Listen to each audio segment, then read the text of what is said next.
Cooper Flagg, we've talked about him, generational prospect. And there's a chance that in the second round he goes against VJ Edgecombe, who also is near the top of my board. But we should talk about Cooper Flagg, and you tune into Duke to see Cooper Flagg. You also see Kaman Maluach, who I'm really high on, Khan Knipple, Isaiah Evans, who has stayed ready, so he didn't have to get ready, and he's shown up big-time moments for this Duke team. Tyrese Proctor, Shion James. They got a lot, but of course it starts with Cooper Flagg, and you work your way down. Yeah, I'm curious to see, like, have we gotten confirmation that he's going to play the first weekend right from the get-go? I saw that he's cleared for the NCAA tournament. Yeah. I'd be curious to see if they play him in these first couple matchups when, Duke proved in the ACC tournament that they don't necessarily need him against. I mean, those are good teams that they're playing against, like the teams they're playing in the first couple of rounds. Well, you just said that potential matchup against Baylor in the second round. That could be Jeremy Roach. That could cause some problems. Yeah, Jeremy Roach revenge game, exactly. Yeah. Cooper Flagg is, again, as good as advertised. Like, this is a player who people have been talking about for a couple of years now. He was on that select team over the summer going up against Team USA, and there were clips of him, taking Bam Adebayo off the dribble, sizing up Anthony Davis in space. Like, this is, a kid who really could have gone straight to the league out of high school and probably found a way to make an impact. At 17, no less. It's right, exactly. Yeah, reclassified to try and get to the league a little bit quicker. And yeah, just plays with an attitude, a competitiveness. I continue to say it, and I'm willing to die on this hill, and I don't care if people look at me like I'm crazy when I say it. Like, he reminds me of what KG would look like in today's NBA, on the wing. Just the ferocity and intensity that he brings on the defensive end, competitive spirit that he plays with, his ability to knock down shots. And, he's still working on his handle as a shot creator, things like that. But that's stuff that's going to come in due time. And he really is a player that, all the crazy tanking that is going around in the NBA right now with these, bogus injury reports and teams getting fined and all this stuff, like, that's happening for a reason. And that's because Cooper Flagg is that good. Yeah, it's interesting. Two things on Cooper Flagg. I got a chance to see him play at Wake Forest earlier in the year. And there were a couple moments when the Deeks made it tough on Duke, at least a game in Winston-Salem. And I thought to myself, if Cooper Flagg is who we say he is, he's going to take over or just show up in these moments. And there were a couple plays, driving dunk he had, a three-pointer he hit that just quieted the crowd. And it was a must-win for Wake, and he knew the moments that he needed to step up. And in a hostile environment, they got down 6-8 points in the second half, and he showed up and made those big moments. And I thought about it, and this is, during my time as a walk-on at Wake, but also during my time as a basketball fan. I saw a lot of guys play. We talked about Ben Simmons earlier. We beat LSU at LSU that year. I saw him play up close. But I've seen some number one picks, and I've seen some talented freshmen up close.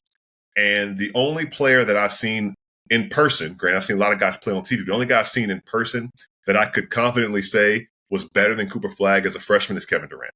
That's it. I got a chance to see him play at University of Oklahoma when he was at Texas. Blake Griffin's big brother had no answer for Kevin Durant. He had like 25 in the first half. But other than that, I've never seen a freshman like that. And again, this was a month after he turned 18. So Cooper Flagg is as good as advertised, and he's still learning. He's still figuring it out. You mentioned Kevin Garnett. A lot of comparisons I see are like a plus offense, Andre Karolinko. Jazz could get the first pick in this draft. But, thinking about what Cooper Flagg does defensively is something that doesn't necessarily get talked about enough.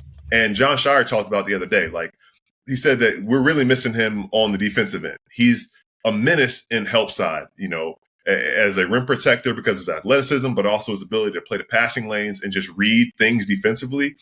For him to be that advanced this early in his career, the game is only going to slow down for him. And I think that as much as he does as a scorer, as a creator for himself and others, what he can do defensively right away and be that type of game changer for a team defensively is what makes him such a attractive professional prospect for whatever team lands him. And there's going to be a very fortunate team that gets him first overall because, in my mind, I think it's him, then Dylan Harper and everybody else. But it's him clearly cut above everybody else in this draft class, and for good reason.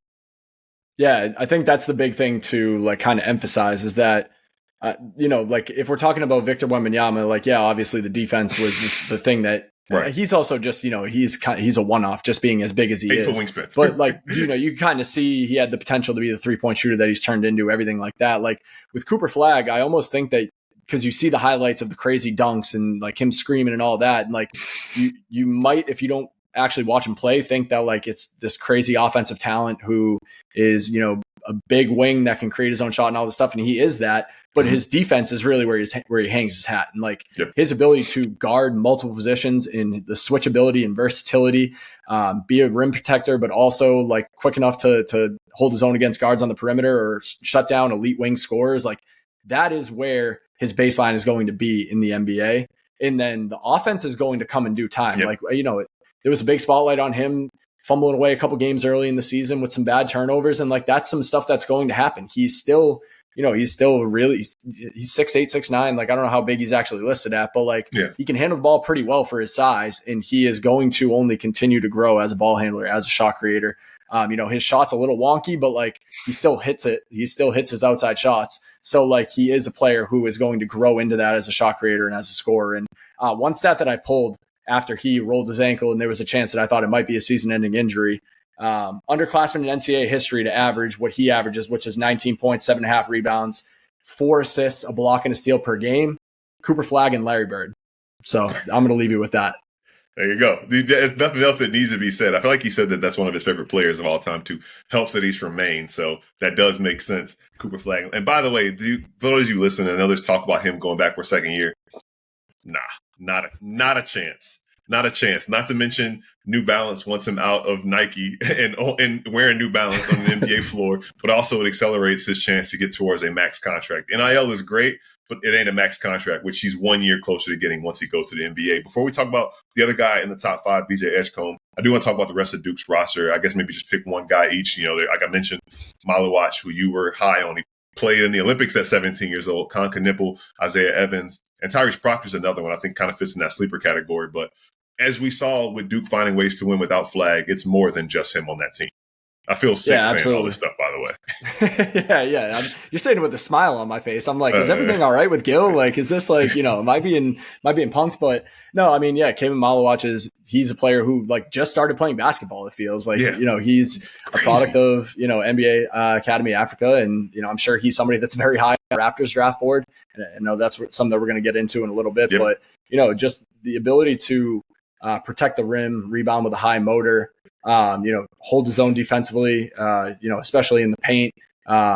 He isn't necessarily afraid to step outside and shoot a three. Like he trusts his outside jumper every now and then. I don't think he's going to be bombing threes in the NBA, but it's promising that he's even showed that type of touch. He's a player that, again, just a prospect who is so new to basketball and has picked it up this quick and found a way to impact games. Like an NBA development system and player development program is going to have a field day trying to turn him into the type of player that like we've seen Serge Ibaka turn into, and like I think that's even a decent player comparison for Kevin Malawach. So he's an exciting player to keep an eye on. But I don't know if I just stole the guy that you wanted to talk about or if you want to keep going on him. But there are plenty of other prospects to talk about in Knipple and Isaiah Evans and Tyrese Proctor too.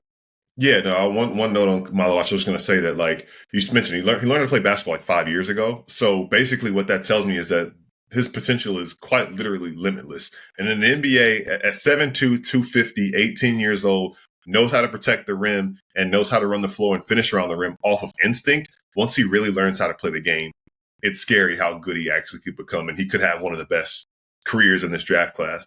I'll just talk real quick about Knipple, who is arguably the best shooter in this class.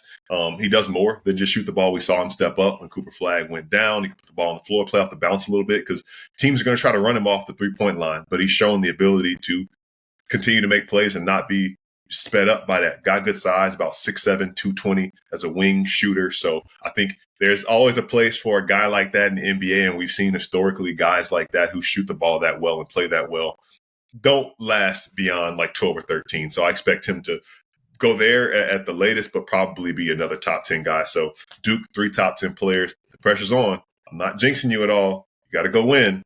Hopefully I jinxed them a little bit. There's me in healing nature right there. Talking about teams in the lottery. It's Utah, it's Washington, it's Charlotte, it's New Orleans, it's Philly, it's Brooklyn. My question for you, and we know what Utah is doing, but we're going back to Cooper Flagg. We started with Cooper Flagg, we end with Cooper Flagg. Among the teams who have a chance, what do you see as the most fun fit for him and where he could land, be it just fun product, they immediately become a contender, I guess Philly would. That's maybe a dumb answer. That's not fun though. So what do you think? It's not fun because he's going to Philly. I actually, believe it or not, I agree with you on that one. Fun fit, man. That's a good question. Like, honestly, the first team that came to my mind was Washington, just because like their young guys have had such a fun season. Like guys like Bub Carrington, Keyshawn George that we already talked about, Bilal Coulibaly before he got hurt. Alex Sars looked pretty good.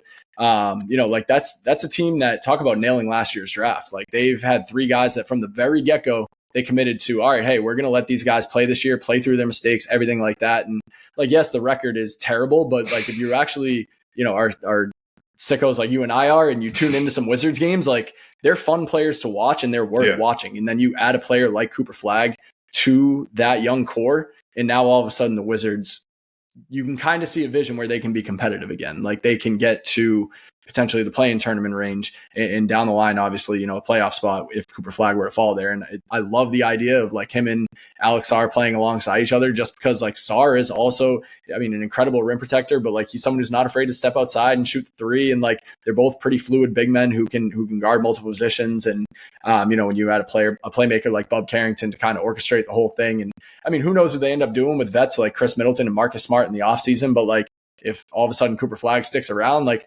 maybe Chris Middleton could turn into a pretty solid mentor, veteran role player for a team like that. I'm thinking kind of similar to like a Harrison Barnes in San Antonio right now. So, that's a destination that, like, for misfortune franchises, it would be a fun destination. But obviously, like if he could end up in like San Antonio, that would be absolutely insane. I think Charlotte would be a lot of fun, depending on what they decide to do with LaMelo Ball this offseason. He's the type of player who I really feel like he's going to turn around the franchise no matter what. But I don't know if there was a team that I didn't mention that you had top of mind that would be a great fit for Coop. I had to laugh at San Antonio because I saw a Spurs fan account that said, "Hey man, can the basketball guys look out for us just one time?" And like, just one time. Just what are you talking about? Tim Duncan, Victor Wembanyama, y'all are good. Y'all are all set. Yeah. You guys have got enough basketball fortune for life. Yeah. You're good. You're all set. But yeah, of course, it'd be cool. For Charlotte, though his one time playing in the Spectrum Center, he sprained his ankle and got willed to the X-ray room. So maybe that's a bad omen, and maybe he doesn't need to play professionally in Charlotte. But it would be so interesting to see, especially when you talk about misfortune, the franchise who picked second in the Anthony Davis draft and ended up with MKG, who didn't end up being what we thought it would be, but still, they just kind of been on the wrong end. They picked second in the Wembanyama draft, and Brandon Miller has been good, but man, can they get something to work out in their favor just once and for all? And that's me speaking, I guess, as a Charlotte native and somebody who enjoys when my hometown team sees success. So that would be fun to see, especially with the fun that they have and the type of team that they're trying to build. I think that, as you said, accelerates stuff. Out on Philadelphia, kind of curious, based on last week's shout out that you gave to Zion Williamson. Again, feeling physically sick again because it would be them pairing 2 Duke guys together again. But, the fact that he could go there and another nightmare for them with Trey Murphy being out for the year. But, they deserve some good fortune as well. So seeing how that could happen, maybe how that could play out for them as well. So, I'm not that excited about the potential fit in Utah, honestly, because there's just a lot that needs to be sorted out there. I think that, they're going about it the right way and they're going to focus in this year's draft. And Brooklyn's an interesting one, too, just because they could pick as many as 4 times in the first round. So I pretty much named every lottery team at this point. But that being said, I think it's just kind of fun to kind of go through the exercise of if this team gets the number 1 pick, how would what would be the corresponding moves? Who becomes available? Who do they trade? How do they become a free agency destination? All of those things. And that's the fun of there being a generational prospect in a draft class. And I think the most important thing to note is that ever since the NBA changed the lottery odds, the team that finished with the worst record in the NBA has not won the first overall pick. Shout out to the Pistons. So, yeah, exactly. Yeah, shout out to the Pistons. A couple of years in a row now. Talk about bad misfortune. But hey, things have turned out all right for them. But you mentioned Utah, and I just think about how you were talking about take best player available for the Raptors, and the Jazz have done their best effort at what they thought is drafting the best player available in recent drafts. But now they kind of just have a ton of positional overlap. And what are they doing with Colin Sexton and Lauri Markkanen and John Collins and Jordan Clarkson? It's all right, you kind of throw Cooper Flagg into that mess. And you could put a comparable team around him with a lot of the guys that I just mentioned, but it doesn't really make a whole lot of sense. Yeah. Obviously Danny Ainge would not even blink twice and take Cooper Flagg. But that they're also, as it currently stands, sitting at the number one spot in terms of lottery odds. So that's been a bad sign in recent years. I'm curious to see what of like the teams that are in the back end of the lottery that might get lucky and jump up to the number one pick, the same way that we saw the Hawks do it last year. But it just feels important to note that ever since they changed the lottery odds, team with the worst record in the league has not earned the number one pick. And with the way the teams are tanking intentionally this year, I really think that it's going to continue. That trend is going to continue this season. Like you said, and that comes full circle. That's the best way to wrap it up here. You talked about the ethical tanking, and whoever does it ethically is going to get rewarded. And if you're not resting 23-year-olds on a standalone game for just the concept of rest, then you have a better chance to win. Forget the ping pong balls. It's about whether or not you're holding healthy 23-year-olds out of games. Looking at you, Utah. I understand business is business. You got to get to it. But at the end of the day, we'll be back here, I'm sure, at some point in May talking about the draft lottery and what happens from there.